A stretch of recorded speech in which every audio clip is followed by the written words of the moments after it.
Fala galera, Márcio Navarro na área, beleza? E aí, como é que vocês estão? Tudo bem? Então, como prometido, trouxe aqui um bate-papo rápido, digamos assim, com o dublador de um personagem que vocês gostam muito. Atenção, comunidade Destiny, eu consegui que ele falasse com a gente. Sim, ele já fez o Zoltan Shivai, de The Witcher 3. Ele já fez também o Lord Shaxx. É isso mesmo, gente, eu tô falando de Elder Teixeira, ator, dublador, locutor. Ele entrou em contato comigo depois que eu acionei ele, falando a respeito da entrevista, falando dos fãs e tal. E ele falou assim: Márcio, olha só, por uma questão do meu trabalho, eu não posso aparecer em imagem, como vídeo. Eu não posso divulgar minha imagem porque está atribulada a um novo serviço que eu tenho hoje em dia. E por respeito a isso, a esse pedido, então nós teremos um áudio. Nós teremos um áudio do Lord Shaxx. Porém, como o Elder falou para mim, poxa, Márcio, meu equipamento também não é de boa qualidade, deu um problema que foi gravado no início da pandemia. Isso quer dizer, estava todo mundo muito preocupado, enfim, eu só consegui ter tempo de dar uma editada no áudio agora há pouco tempo. Estou fazendo aqui a cabeça do vídeo antes de assistir, que eu vou ouvir junto com vocês, vou reagir junto com vocês a esse podcast, né? Porque na verdade eu mandei as perguntas para o Elder e ele respondeu tudo de uma forma dinâmica e nós vamos ver isso e ouvir isso, né, juntos. Na edição eu vou colocar imagens do Lord Shaxx e nós vamos ouvir um pouco do dublador, um pouco das histórias, um pouco da carreira, um pouco de como foi o trabalho dentro da visão, dentro da perspectiva do grande Elder Teixeira, que é um locutor de primeira, tem um vozeirão, gosto muito do trabalho dele e ficou aí, né, eternizado na voz do Lord Shaxx.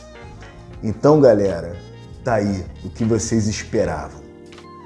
Vamos ouvir Elder Teixeira, o Lord Shaxx.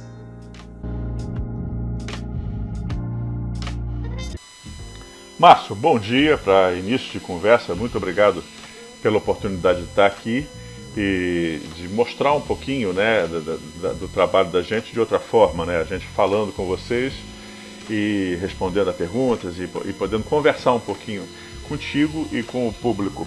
Antes de mais nada, eu queria te agradecer, não só pela oportunidade, mas pelo fato de você ter me trazido um retorno que eu realmente não tinha. E não é papo, eu sou muito distraído, eu sou uma pessoa que trabalha muito em outra área, né, que não tem nada a ver com ator, porque eu sou ator e sou locutor, né, eu tenho formação nas duas áreas, mas a minha atividade principal é outra, então acaba que eu não sou muito ligado nessa coisa de acompanhar Facebook, acompanhar Dublanet, essas coisas todas. Eu entro lá para uma coisa ou outra focada e eu nunca tive assim a oportunidade, né, ou mesmo nunca saquei o efeito assim, positivo, né, dos personagens que eu já havia feito.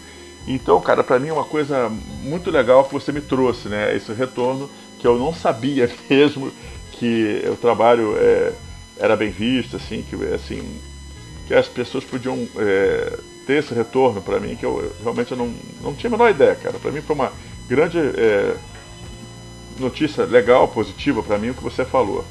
Bem, tentando a gente organizar aqui essa conversa nossa, né, esse papo nosso, eu vou tentar colocar numa ordem, né, que você me sugeriu. Meu nome é Elder Teixeira, nome artístico, né, meu nome é Elder Carvalho. Esse nome eu adotei por causa... Sempre a gente tem que bolar um nome que seja legal pra gente, né? Esse é nome de família que não continuou, né, a Teixeira. Então eu botei Elder Teixeira. Meu trabalho iniciou como ator 5 anos antes, mas uns 40 e poucos anos, mas eu com 48 comecei a dublar numa casa de dublagem de games aqui do Rio, né? Que era Sérgio Moreno Filmes. E eu, como me dei bem com a casa e gostava muito do pessoal, acabei ficando. E por uma questão minha pessoal, de eu não conseguir ter corrido muito atrás de outras coisas, eu fiquei basicamente dublando games esse tempo, né? E aí isso meio que já responde, né, a segunda pergunta, qual é a maior dificuldade? A minha maior dificuldade foi me colocar no mercado de filmes, que era o meu desejo inicial. Quando eu comecei a estudar dublagem, eu comecei a estudar para ser ator. Fiz umas 2 peças, ensaiei uma terceira, mas sempre a questão do trabalho principal me atrapalhando um pouco. E a dificuldade maior foi isso, né? Foi me colocar no mercado que eu tinha inicialmente a vontade de ir, mas é um mercado mais fechado, que a gente precisa se dedicar mais, e eu acabei, por erro meu mesmo, né, não correndo mais atrás do mercado de filmes. As questões de pagamento de cachê, direito de imagem, tudo isso são questões que a gente vai no dia a dia lidar, são questões complicadas, mas como qualquer outra profissão. Personagem marcante, cara, que eu tive são os 2 que são os mais queridos para mim e que eu estou descobrindo agora que são também queridos do público, que é o Lord Shaxx, do Destiny, né? E o Zoltan Chivai do Witcher 3, né? Que é outra voz que eu faço, que é diferente, assim, falando normalmente, não é tão fácil de reconhecer. E fiz um monte de coisinha, fiz um personagem pequeno, fazia gamezinho para criança, fazendo vozinha. Então tem muita coisa que, por ser até pequeno, fui fazendo, nem crédito tem. Eu, como sou desorganizado pra caramba, se um dia eu fizer, pegar toda a papelada desses anos todos, talvez eu consiga fazer uma lista e colocar contigo ou com a Dublanet uma lista de outras coisas. Mas o pessoal da Dublanet já correu muito atrás, já tem muita coisa lá que eu nem lembrava que eu tinha feito. Assassin's Creed eu fiz um monte, desses grandes fiz Call of Duty, Advanced Warfare, que eu fiz aí o personagem, até que você falou, é outra pergunta, é o personagem marcante, tem que achar o nome dele. Era um sargento de batalhão, mas nos créditos nossos era um dos sargentos, não era um nome em especial, mas era um sargento que ele perdia soldado, ele ia pra guerra, ele sofria, morria gente, então era um personagem muito legal de fazer, porque era um drama. Então ele tinha que falar numa voz baixa, que ele está perdendo os soldados, eles estão morrendo, então foi uma interpretação muito marcante, foi muito legal para mim. Se eu não me engano foi a Sarito que me dirigiu na época e foi muito legal o personagem. Então, marcante foi esse, né, que eu acho que é uma coisa que me fez refletir sobre essa coisa da atuação, como é que às vezes pode mudar a cabeça da gente, como é que a própria atuação ali na hora da dublagem é uma coisa que mexe com a gente emocionalmente, e os personagens que eu gostei mais foram esses 2, mas eu parando para ver, muita coisa da Assassin's Creed eu me amarrava em fazer também, porque era pancada e grito e não sei o que, Assassin's Creed era muito legal de fazer também. Cara, em termos de referências, assim, de atores, tem meu chefe, né, meu chefe foi um cara que foi muito bacana comigo, que é o Sérgio Moreno, mas tem pessoas que eu estudei, por exemplo, eu sou fanzoco de carteirinha da Selma Lopes, que foi minha professora. Durante 2 anos eu entrava e saía da Som de Vera Cruz por causa de questão de trabalho, e acabei fazendo um curso mais longo com ela, que eu gostava muito de estudar. Atualmente a Som de Vera Cruz não tem mais essa coisa essa opção da aula, né, para dublagem. Selma está trabalhando em outros cursos lá, se não me engano, em Copacabana e outros locais. De referência tem ela, tem Márcio Seixas, que foi meu professor de locução também, um vozeirão, 500 mil personagens. Tem tanta gente boa, cara, que é difícil até de falar. Eu falo desses personagens principais, Sérgio Ramos, querido Sérgio Ramos falecido, Mauro Ramos, maravilhoso, Guilherme Briggs, sei lá, tem tanta gente boa. E as mulheres nem precisa começar a falar, Sarito, que é querida, tem tanta gente boa que é difícil falar. Mas Márcio Simões estava sempre lá na casa, né, que a gente conhece. Tem muita gente boa no mercado. Seu Orlando Drummond, que eu tive o prazer de encontrá-lo 2 vezes, eu trabalhei com os netos dele como diretores. Seu Orlando é um doce. Então tem tanta gente boa de dublagem que... encontrei com Isaac Bardavi, eu era conhecido do irmão dele, que é dono de uma loja de figurino aqui em Niterói, que eu sou de Niterói. Então a gente comprava figurino de teatro com o irmão do Isaac. Então é muita gente boa, não dá pra falar.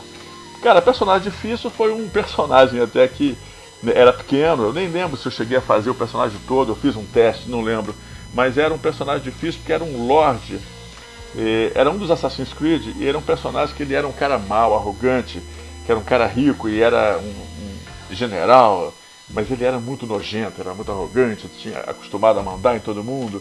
E a época que você mandava chicotear o soldado se não se comportasse bem. Então é um personagem diferente, porque eu sou muito oposto disso, né? Então foi um personagem legal nesse sentido. Eu me lembro tanto de gravação dele que eu acho que eu fiz um pouco, não lembro se tem sido só teste, não. Mas realmente foi um personagem difícil, eu não lembro dele. Com relação ao tipo de dublagem, por uma questão que eu até já expliquei, foi um erro meu. Eu deveria ter investido mais na minha procura por dublar filme. Acabei me acomodando, porque eu arranjei uma casa maravilhosa em que eu trabalhava pra caramba, e acabei ficando com game. E eu faço isso até hoje, gosto muito de game, mas é diferente de dublar. Tanto que eu acho que o cara que se especializar em game, ele vai ter uma dificuldade de depois passar para filme, porque a boquinha lá do boneco é totalmente diferente. Game você faz uma coisa até muito técnica, mas game é outra coisa. Game você não vê o que está acontecendo no game, você não vê o rosto do personagem. Game é uma coisa totalmente técnica, é feita em ondas de som, uma coisa, eu acho até sofisticado gravar game. Você acostuma rápido, a pessoa pega, né? Mas eu acho uma coisa bem diferente game. Agora, linguagem. Linguagem, eu sou um cara que estudou muito inglês a vida toda, então é fácil você entender, a fazer o tempo da voz. Eu gosto de fazer inglês. Mas cheguei a fazer para teste, cheguei a fazer um monte de coisa, e mesmo lá na escola, japonês, espanhol. Japonês coreano é muito curtinho, é difícil de dublar, né? Japonês hoje em dia se usa muito para anime, né?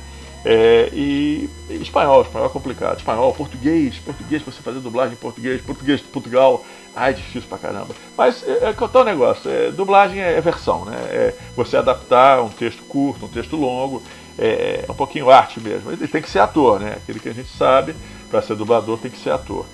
Eu durante uns 4, 5 anos antes de começar a dublar já estava estudando, fazendo peças, então antes de mais nada a gente é dublador.